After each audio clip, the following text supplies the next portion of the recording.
This is cassette 1, track 1, Notes on Blindness, and this is the 21st of June 1983.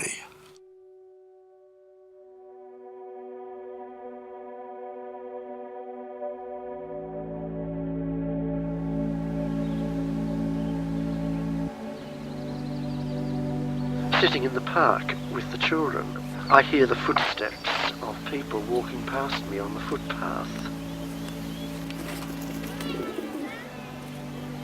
Further out to the right and behind me there's the car park and the sound of people starting and stopping their cars and driving off. Way off to the left there's the main road and the noise of the heavy traffic roaring past in the distance. The strange thing about it is that it's a world which consists only of activity. In the blind person's appreciation of weather, wind takes the place of sun.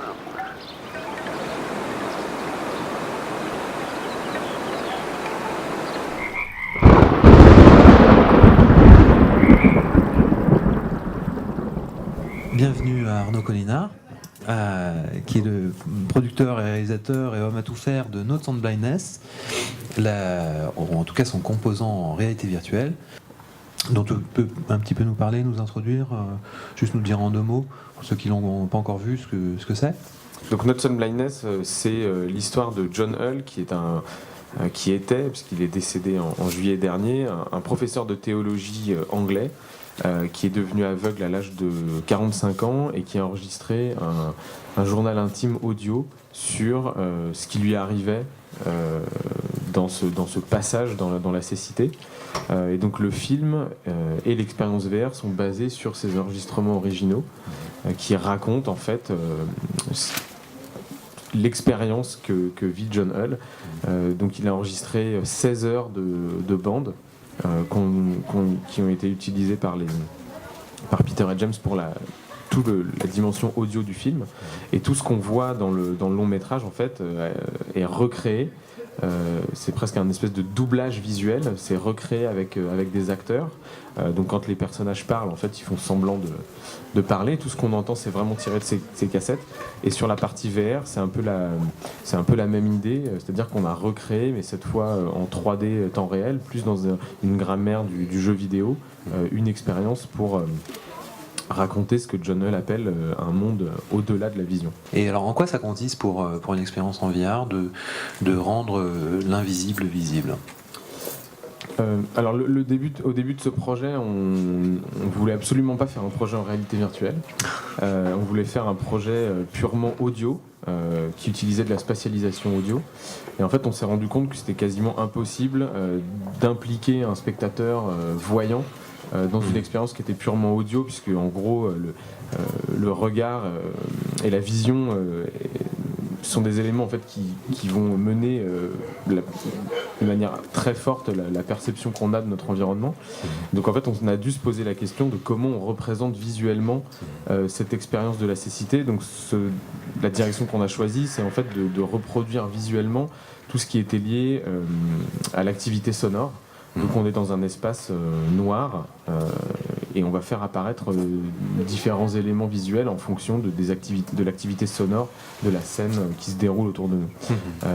Et en fait on est venu à la VR vraiment dans un troisième temps, c'est-à-dire qu'au départ c'était une expérience audio, ensuite on a intégré dans une expérience 360 flat, à plat, avec ce qu'on appelle la fenêtre magique où on prend son iPad ou son téléphone et on voit au travers et on accède à ce monde-là. Et dans un troisième temps, on a rajouté en tout cas cette dimension plus immersive liée aux lunettes et en relief. Et c'est comme ça qu'on a abouti sur cette expérience VR. Et en fait, dès qu'on a commencé à prototyper, on s'est rendu compte qu'il y avait une immersion dans le monde que l'on avait essayé de reconstruire qui était beaucoup plus forte, et en fait ça a pris le pas sur le projet. Au-delà du son, puisque donc disait bien sûr on va pouvoir représenter la vision, on reproduit le son, il y a aussi une notion quand même de toucher. On parle beaucoup de vent dans Notes on Blindness. Alors Le toucher, c'est quelque chose qu'on va explorer dans une des scènes qui sera sur la version 360 de l'application, puisqu'il y aura une version qui n'aura pas, qui ne nécessitera pas de lunettes. C'est un projet qui est financé en partie par Arte, donc il y a cette question de l'accessibilité au projet. Donc la version 360 qui sera accessible à toute personne ayant un smartphone est très importante dans cette dimension-là. Donc après, la dimension liée au toucher, elle est moins présente dans la narration de l'expérience VR. En revanche, c'est des choses qui sont abordées, la question de la sensation, du corps, qui sont abordées dans le récit de John Hull qu'on a repris dans la version VR de la narration. Ok. Donc le propos, vous l'aurez compris, pour ceux qui en ont fait l'expérience à l'intérieur, c'est vraiment de se mettre dans la peau de quelqu'un qui progressivement perd le sens de la vue. Et plutôt que de nous raconter tout ce qu'il perd, il nous raconte aussi, surtout, comment il perçoit et comment il reperçoit le monde. Donc c'est vraiment un nouveau monde qui s'ouvre à lui. On ne dira pas que c'est mieux ou c'est moins bien, mais en tout cas il est très différent, et c'est pour ça qu'on parle de perception altérée. Est-ce que c'est quelque chose que vous avez montré à des gens qui sont dans cette situation? Est-ce que vous avez eu des retours de gens qui sont dans un processus comme ça de perte de la vue ou... Alors assez tôt en fait on a commencé à travailler avec deux personnes qui sont non-voyants, mais qui sont non-voyants de naissance. D'accord. Et c'est quelque chose de relativement différent de voyants qui sont ensuite devenus aveugles. Là aujourd'hui on n'a pas refait de test parce que c'était assez compliqué à organiser, mais c'est quelque chose qu'on va faire. Ce dont on a pu se rendre compte, à ma grande surprise, c'est qu'en fait visiblement il y a assez peu de non-voyants qui accèdent à des expériences de son spatialisées. Alors que j'imaginais qu'il y avait une offre, en tout cas vers ce public-là, de ce type d'expérience, alors que visiblement pas du tout. Et alors, une des questions qui se pose, c'est que quand par exemple on joue un son de vent et qu'on vous montre des feuilles qui disparaissent dans les arbres, il n'y a aucun doute pour vous qu'il s'agit du souffle du vent dans les arbres. Si tout d'un coup on vous joue le même son sans le visuel, ça peut très bien être la mer par exemple. Donc en fait va se poser la question pour un public non-voyant de la perception de l'enregistrement, de la qualité des assets sonores qui vont être utilisés. Et en fait je suis pas sûr qu'on ait beaucoup de prise sur ces éléments-là, c'est-à-dire que peut-être il va falloir qu'on ait une forme d'audio-description plus importante dans l'expérience. Après on va sans doute utiliser plutôt la version 360 qu'une version VR en fait pour ce type de public. D'accord. On voit bien aussi quand tu parles qu'il s'agit aussi de combinaisons de sens. Et c'est assez intéressant aussi de partir à la redécouverte de la façon dont les sens fonctionnent. C'est-à-dire traditionnellement on a la science qui a abstrait toutes ces fonctions de sens en disant il y a le sens de la vue, il y a le sens de l'odorat, etc. Il y a les 5 sens. Mais en fait aujourd'hui, dans la science, dans la littérature, dans tous les domaines où on travaille sur les perceptions, on se rend compte qu'il y a toujours des combinaisons finalement, et que c'est un sens qui renseigne l'autre, et c'est la combinaison de ces sens-là qui fait qu'on va fabriquer des images mentales et des vraies perceptions. C'est quelque chose sur lequel vous avez travaillé, vous aussi, en mélangeant plusieurs choses. En fait, on voulait pas non plus s'intéresser à la synesthésie parce que c'est un tout autre. Synesthésie, thème. c'est un petit peu l'extrême de ça. Voilà. C'est vraiment des affectations extrêmes. Donc, mais effectivement, alors là, on est en train de développer la dernière scène de l'expérience qui va être un peu dans cette idée-là, en tout cas dans cette idée visuelle-là. On va voir si en termes de développement, ça a du sens. Et on va voir si on le fait vraiment, en tout cas on l'a prototypé. Mais c'est des choses auxquelles on s'est intéressé, tous les travaux d'Oliver Sacks, tout ce qui touchait à la synesthésie. Non pas par comparaison avec le récit de John Hull, mais plus dans une approche liée à la représentation et à la transmission du récit de John Hull, en disant ok, qu'est-ce qu'on peut reprendre dans ce qui est dit de la synesthésie, ou dans la manière dont la synesthésie a été, où les phénomènes de synesthésie sont retransmis ou expliqués. Est-ce qu'il y a des choses, des codes qu'on peut réutiliser et qui auraient du sens dans ce récit-là. Donc voilà, en tout cas c'est quelque chose auquel on s'est intéressé, étant donné qu'on est sur des enjeux de perception, mais qui n'est pas central en tout cas dans le projet, quoi.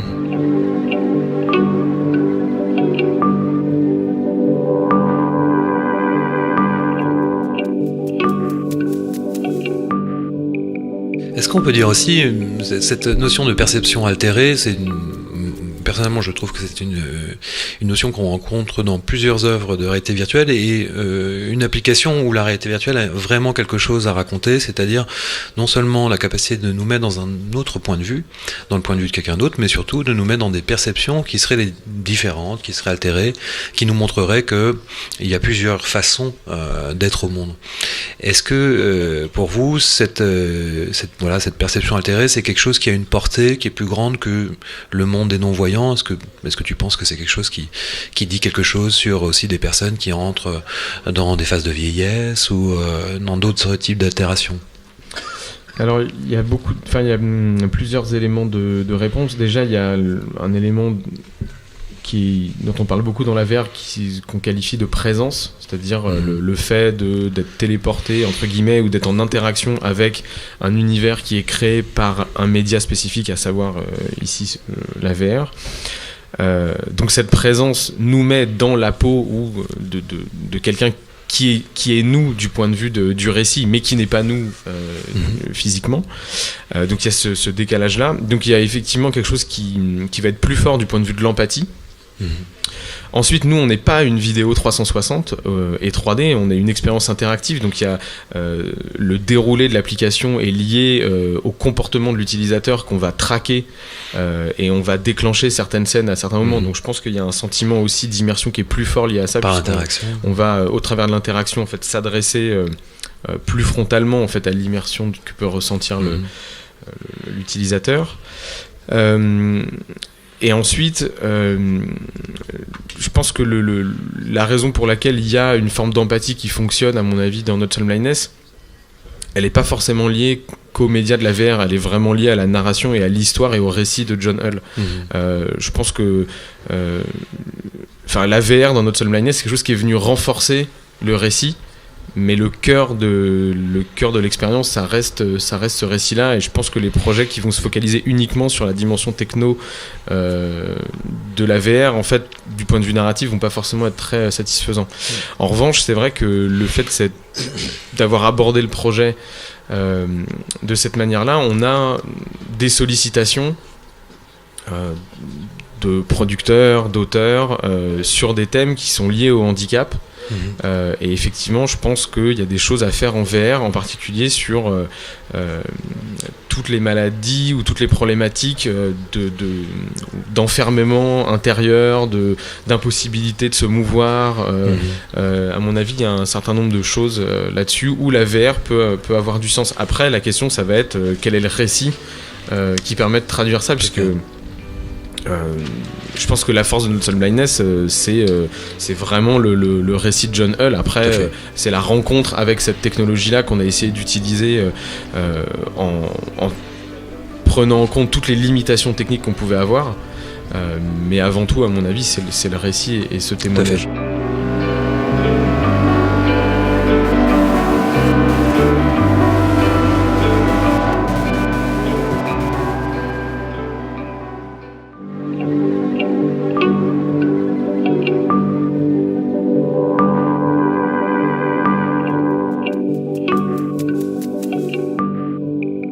Parler un petit peu d'interaction et de participation, c'est un thème sur lequel j'aimerais développer aussi un petit peu, parce qu'effectivement, au contraire des autres expériences qu'on présente aujourd'hui, dans Not Some Blindness, on a une vraie participation à une narration, à une histoire qui se raconte.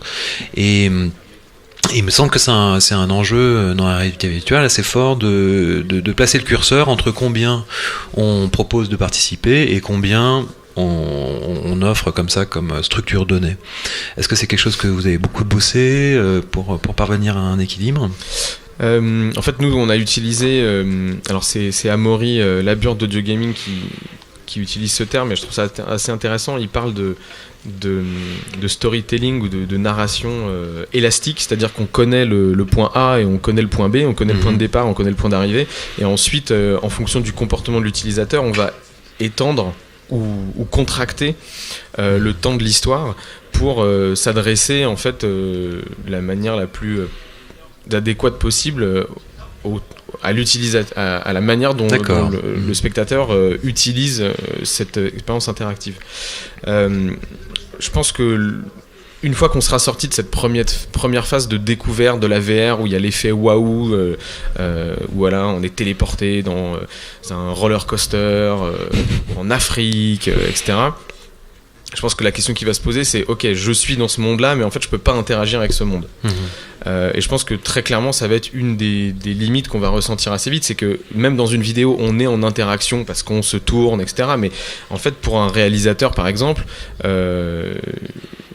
dans une vidéo, si on place une scène importante dans un axe, sur un certain axe, l'utilisateur, lui, il peut regarder complètement ailleurs. Ouais. Dans une œuvre, dans un projet interactif comme Notes on Blindness, on peut ne déclencher la scène que quand l'utilisateur regarde dans une direction donnée.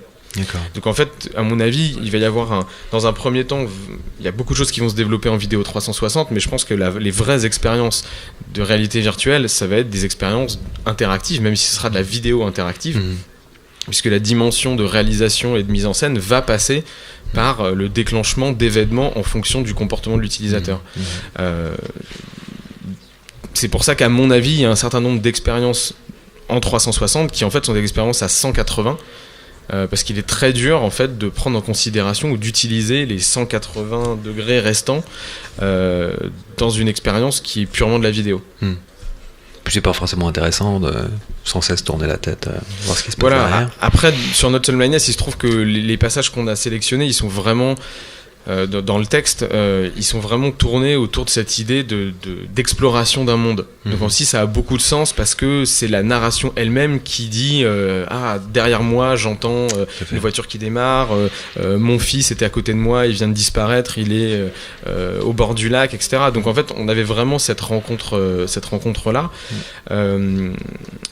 Et moi, un des enseignements que je tire de ce projet, c'est qu'en fait, la VR, la VR et le device nous ont rapporté de l'immersion, mais en fait, la narration en tant que telle, elle fonctionnait tout à fait dans un cadre 360. Tout à fait. En revanche, dès qu'on a prototypé et qu'on a mis les lunettes, on était dans cet univers-là et tout ce qui était autour n'existait plus. D'une certaine manière, là, on se rapproche de quelque chose qui est proche de la salle de cinéma, c'est-à-dire on rentre dans une salle de cinéma et on quitte le monde quotidien. C'est pas la même expérience de regarder un film chez soi et de regarder dans une salle de cinéma. Et la principale raison, c'est que le téléphone va pas sonner dans la salle de cinéma, vos voisins vont pas débarquer, votre gamin va pas se réveiller, et j'en sais rien. Et en fait, la VR permet de retrouver en fait cette forme d'immersion, à mon avis, qu'on a dans la projection cinématographique. Chez Fabula, on parle d'amplificateur d'expérience. On a l'impression que la réalité virtuelle a la possibilité, pour les bons contenus, quand c'est bien fait, d'intensifier une expérience, qu'elle soit bonne ou mauvaise d'ailleurs, que ça peut renforcer des choses plaisantes ou déplaisantes, ou des effets d'immersion, mais en tout cas on a effectivement cette chose en plus, en particulier quand il y a d'exploration d'espace.